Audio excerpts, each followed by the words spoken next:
allons-y pour les derniers moments en ce qui concerne l'hyperbole. Alors, si l'hyperbole n'est pas centrée, alors tout ce qui va suffire de faire, c'est de rajouter le fameux x moins h au carré sur A2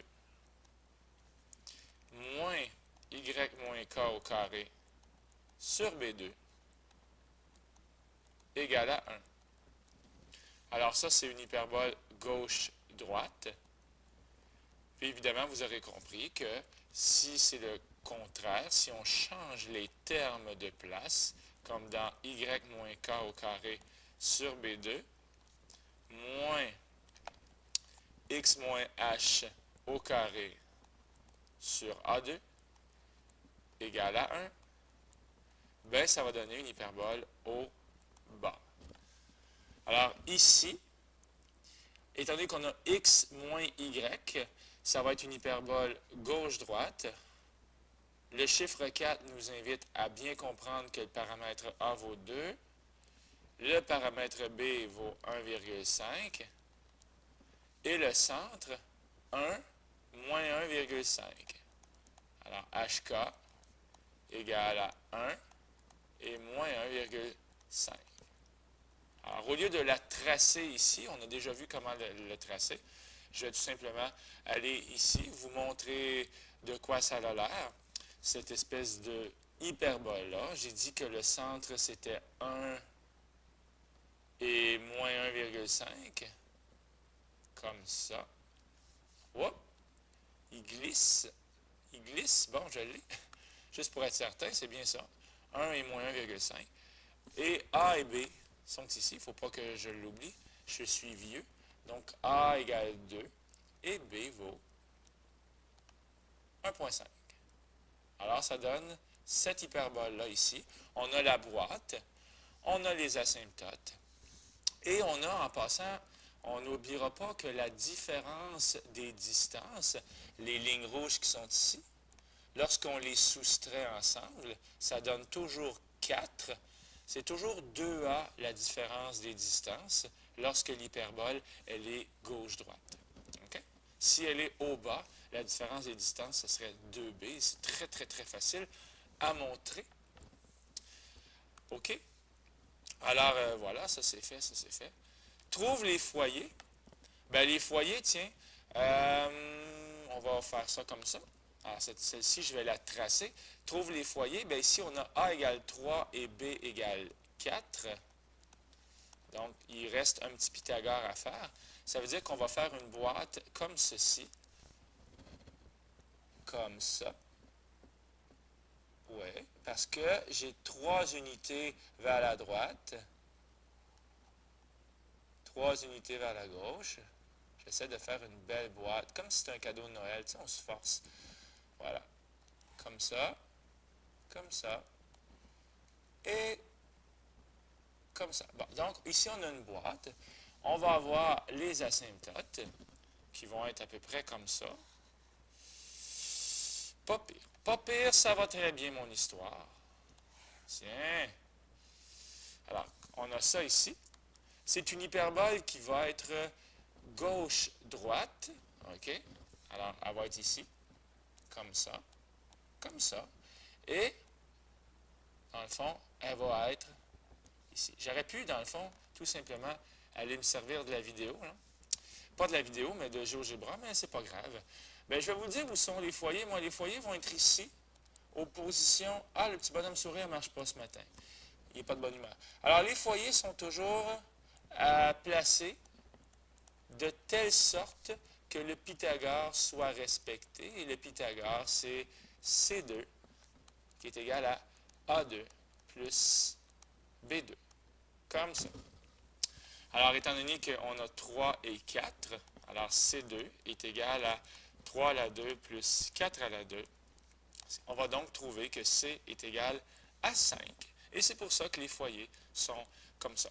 Alors, si je le faisais version GeoGebra, ce qui aurait été beaucoup plus simple de toute façon, j'aurais ceci comme ça. H égale 0, K K égale 0, on a que A vaut 3 et que B vaut 4. Hey, je suis vraiment bon, j'épargne tout de suite mes nombres. Voilà. Et les foyers, on voit qu'ils sont exactement à la position 5, 0 et moins 5, 0. Bon, alors le Pythagore, il est maintenant démystifié pour ce qui est de l'hyperbole. On continue.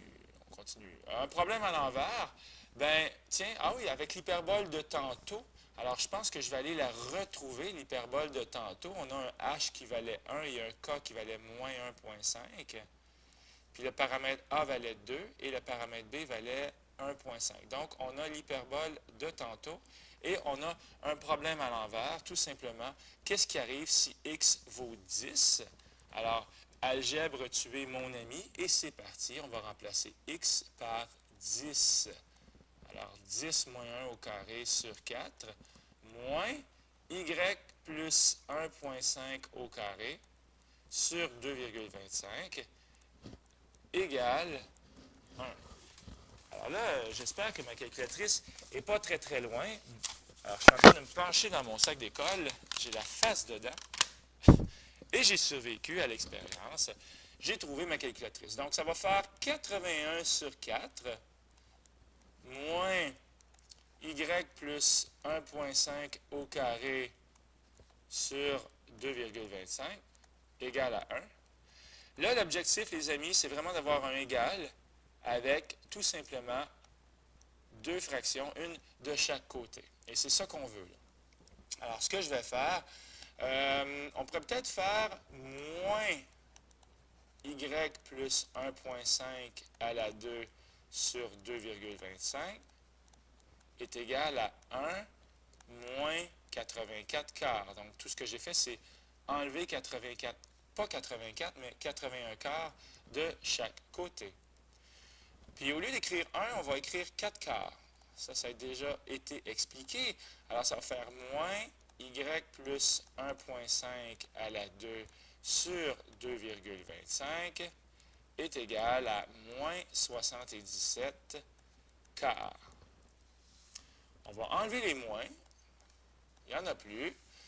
Puis, on a atteint notre objectif qui était d'avoir une fraction de chaque côté. Parce qu'une fois qu'on a ça, on va pouvoir faire le produit croisé. Donc, le produit croisé en faisant tout simplement ça, ça.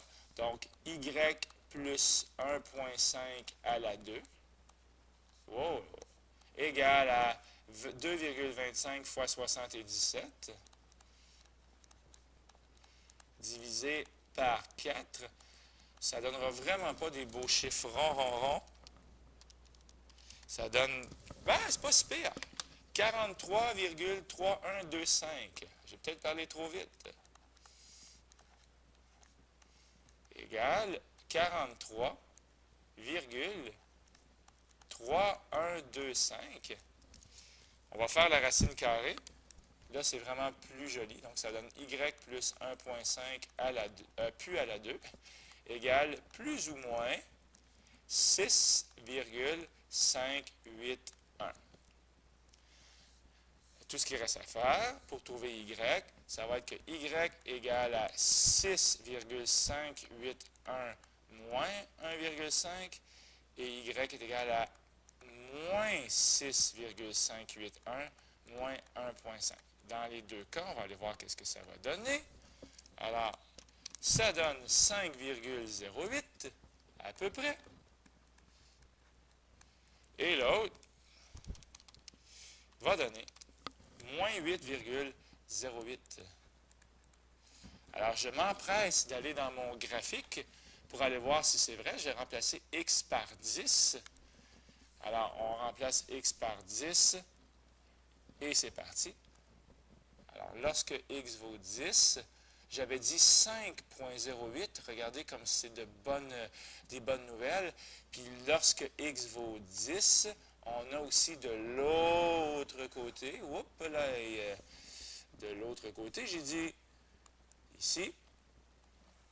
Est-ce qu'on a moyen d'aller de l'autre côté? Voilà. Lorsque x vaut 10, on a moins 8, quelques poussières, ce qui donne exactement la même chose que qu'on vient d'avoir. Je me dépêche un peu, il ne me reste pas beaucoup de temps pour faire ma vidéo. Donc, pour ce qui est des becs de canard, maintenant, écoutez, c'est pas très, très compliqué. Il suffit de tracer son hyperbole comme si c'était une hyperbole ordinaire avec un égal pour commencer. Donc, on trace avec un égal. On trace avec un égal.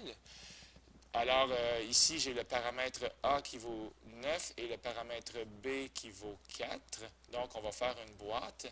Je pense que je vais graduer par 2, parce que sinon, je vais manquer de place. Le paramètre A vaut 9, comme dans 2, 4, 6, 8, 9. Paramètre B vaut 4. Donc, finalement, ça va donner une espèce de boîte comme ça. Là. Ici, comme ça, ici. J'espère que j'ai bien compté mes petits carrés. Comme ça. Bon, alors là, on a notre boîte. On a notre hyperbole qui va passer par les asymptotes, pardon, qui va passer par les coins de la boîte. Puis là, attention, il ne faut pas se mêler. Là. Ça, c'est pas une hyperbole. En fait, je m'en disais, c'est pas une hyperbole gauche-droite. Et j'avais raison. C'est pas une hyperbole gauche-droite. C'est une hyperbole au bas. Parce que si on change les termes de place, on va obtenir y2 sur 16 moins x2 sur 81. Donc, ça passe vraiment. Je viens de dire que c'est une hyperbole au bas. Donc, je devrais la faire comme ça ici.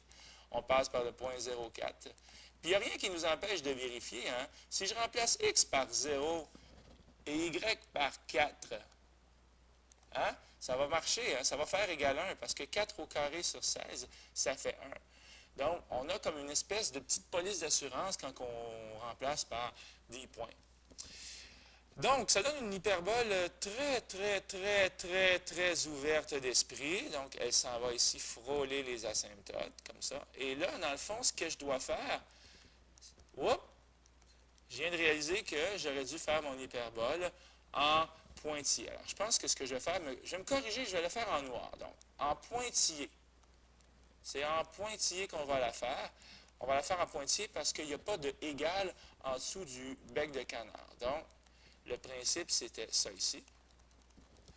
Mais il va falloir aussi assurer toute une partie dans le plan cartésien. Alors, ce qu'on va faire, c'est pour savoir de quel côté assurer, mais je pense que vous vous en doutez déjà, pour savoir de quel côté assurer,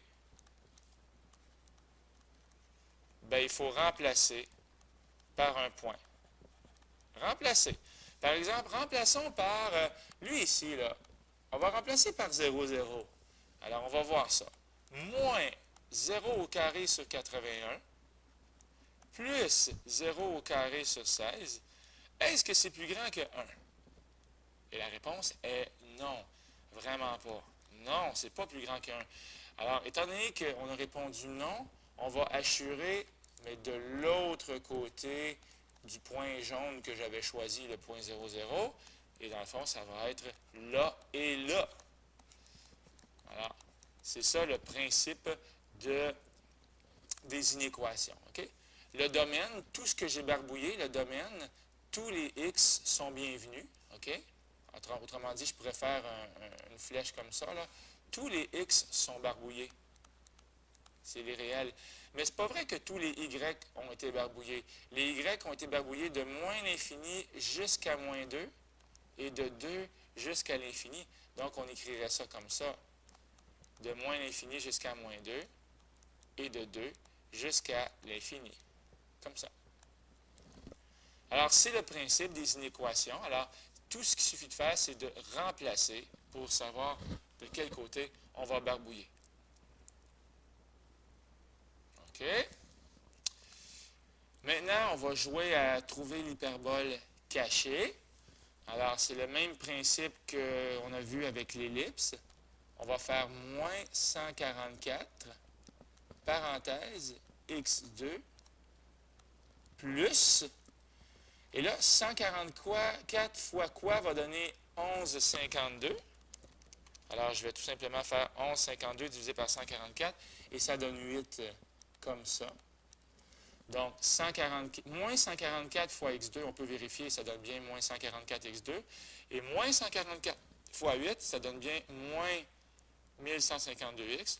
On peut rajouter ce qui manque. Pour compléter le carré, on doit rajouter plus 16. Parce que le truc, c'est de prendre le terme en x, diviser le coefficient par 2. 8 divisé par 2, ça fait 4. Et de le mettre au carré. Sauf que tout de suite, de l'autre côté, ben moi, je vais rajouter... Qu'est-ce que j'ai rajouté dans le fond? Est-ce que j'ai rajouté 16? Je ne crois pas. J'ai rajouté 16 fois moins 144. Et j'ai donc rajouté 2304. Enfin, j'ai rajouté moins 2304. Parce que ça donne la même chose que moins 144 fois 16. De l'autre côté, plus 25 fois y2 moins 10y. OK? Parce que 25 fois y2, ça fait 25y2. Et 25 fois moins 10y, ça fait moins 250y.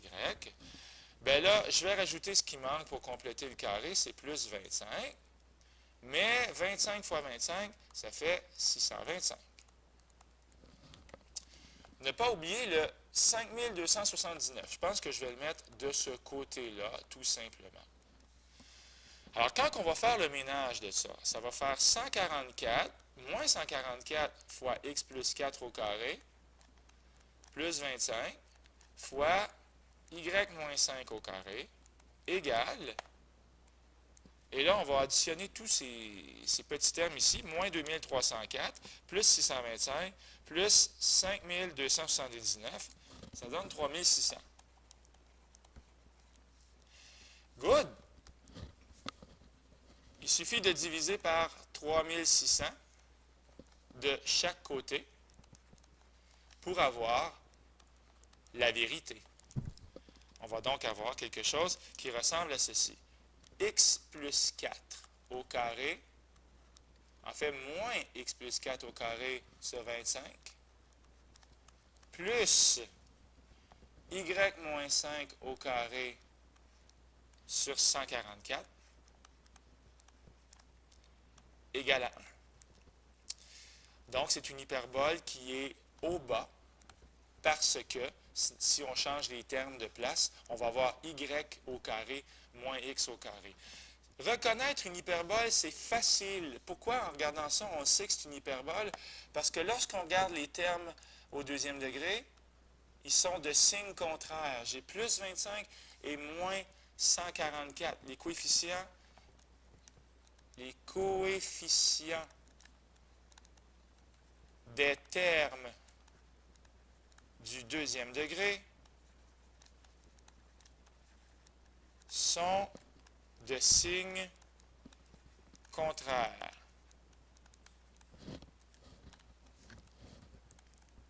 Hop là! De signe contraire. OK. Un dernier petit mot, et je termine avec ça. On me fait signe qu'on a besoin du local de mathématiques, puis moi je suis dedans, puis je suis en train de vous parler. Donc ici j'ai le paramètre A, ici j'ai le paramètre B. Donc ce serait quoi l'équation de l'asymptote? Le taux de variation, c'est lorsque x bouge de A, y bouge de B. Donc le taux de variation, c'est B sur A. Ou de l'autre côté, lorsque x bouge de moins A, y bouge de B. Ou si vous préférez, moins B sur A. Donc, la règle des asymptotes, c'est y est égal à b sur a fois x et y est égal à moins b sur a fois x. Okay. Alors, ça, c'est la règle des asymptotes lorsque l'hyperbole elle est centrée. Okay. Ça ne sera pas aussi facile lorsque l'hyperbole ne sera pas centrée, mais les taux de variation vont toujours être b sur a et moins b sur a. OK? Alors, je pense que ça termine mon petit cours sur l'hyperbole. Tiens, si l'hyperbole n'est pas centrée, il faut garder le taux de variation. Il faut garder le taux, mais il va falloir remplacer par un point. Remplacer par un point. Et devinez, ça va être quoi le point? Ce que j'essaie de dire, c'est qu'une droite, là, c'est y est égal à quelque chose fois x plus b. Hein, c'est ça une droite. On a le taux de variation. Mais pour trouver la valeur initiale, on va remplacer par un point, et ce point-là, c'est le centre. Parce que, devinez quoi? L'hyperbole, l'asymptote passe par le centre HK. Alors, rien de mieux qu'un exercice quand on va pratiquer ça en classe. Mais là, j'ai fait le tour des hyperboles. Alors, voilà. Et, je vous souhaite bonne chance avec vos mathématiques. C'était Luc Allard, votre cher professeur. OK.